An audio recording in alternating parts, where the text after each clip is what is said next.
Olá! Hoje a gente vai conversar sobre um dos livros mais incríveis que existem, mas de um jeito um pouco diferente. Vamos pensar na Bíblia como uma carta. Uma carta de um pai muito amoroso para todos os seus filhos. E olha só, é bom já avisar. Esta nossa conversa de hoje é só o começo.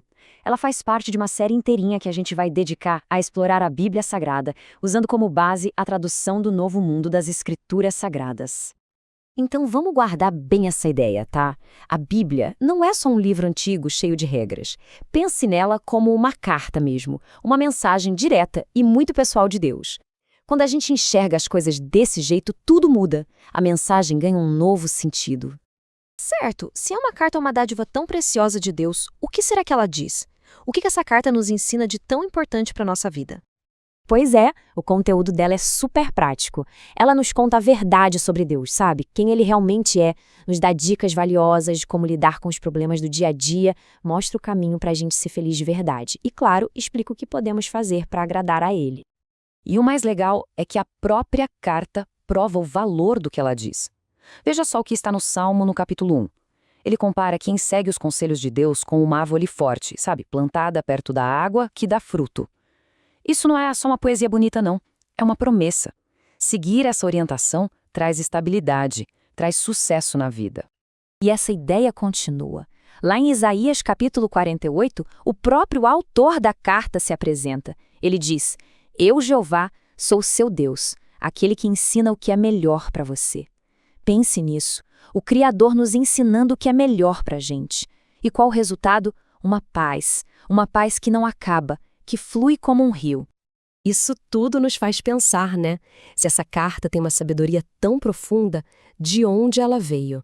Afinal de contas, quem é o verdadeiro autor por trás de tudo isso? Bem, a gente sabe que foram os 40 homens que, por assim dizer, pegaram na pena e escreveram os textos. E não foi da noite para o dia, não.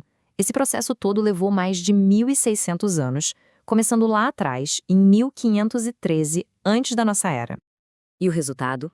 Uma coleção, uma verdadeira biblioteca de 66 livros. Agora, pensem comigo. 40 homens diferentes, vivendo em épocas e lugares diferentes, ao longo de 1.600 anos, e mesmo assim, eles escreveram uma obra com um tema central único, tudo se encaixando perfeitamente.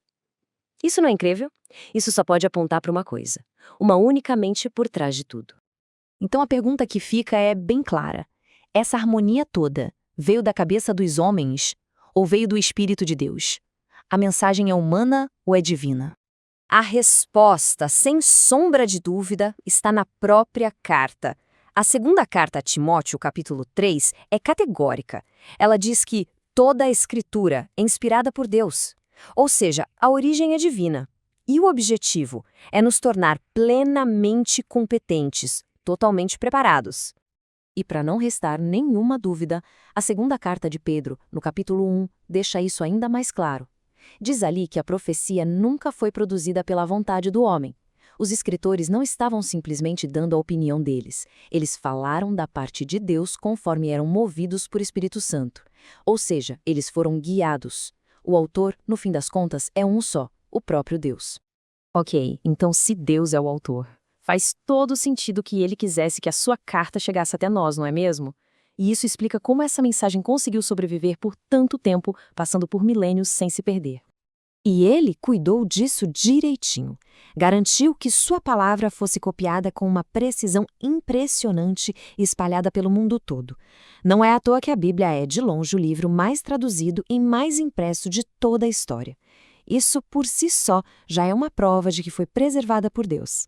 Mas a gente sabe que nem todo mundo aceita essa mensagem. Estudar essa carta, viver de acordo com ela, às vezes pode até gerar oposição. E aí, o que a própria carta diz sobre isso? A resposta está lá em Mateus capítulo 5. E é surpreendente. Ele diz que quem é perseguido por fazer o que é certo é, na verdade, feliz. Diz para a gente se alegrar porque a recompensa nos céus é grande. Ou seja, a oposição é, na verdade, um sinal de que estamos no caminho certo e de que algo muito bom nos espera. Mas por que Deus se deu todo esse trabalho de escrever e preservar essa carta? Qual é o objetivo final de tudo isso? O livro de João, capítulo 17, nos dá a resposta definitiva. O texto diz: isto significa vida eterna. O quê? Conhecer o único Deus verdadeiro e Jesus Cristo, a quem ele enviou. O objetivo dessa carta é nada menos que a vida eterna. Então, se a gente junta todas as peças, seguindo o raciocínio que a própria Bíblia nos apresenta, desde quem escreveu até o porquê de ela existir, a gente chega a uma conclusão. E não é qualquer conclusão, é uma conclusão lógica, impossível de negar. Uma verdade absoluta. Vamos só repassar o raciocínio. Ponto 1. A Bíblia é um presente, uma dádiva de um pai que nos ama. Ponto 2. A mensagem dela não veio da cabeça de homens, foi inspirada diretamente por Deus. Ponto 3. Ele mesmo garantiu que ela fosse preservada para nos guiar. E o ponto 4. O grande objetivo disso tudo é nos mostrar o caminho para a vida eterna. Portanto, a conclusão é uma só, e ela é inevitável. A Bíblia não é só um livro antigo, um documento histórico. Ela é, de fato, a palavra inspirada e preservada de Deus. É aquela carta do nosso Pai, que falamos no início. Um presente que nos dá a direção que precisamos hoje e, mais do que isso, nos oferece a promessa da vida eterna.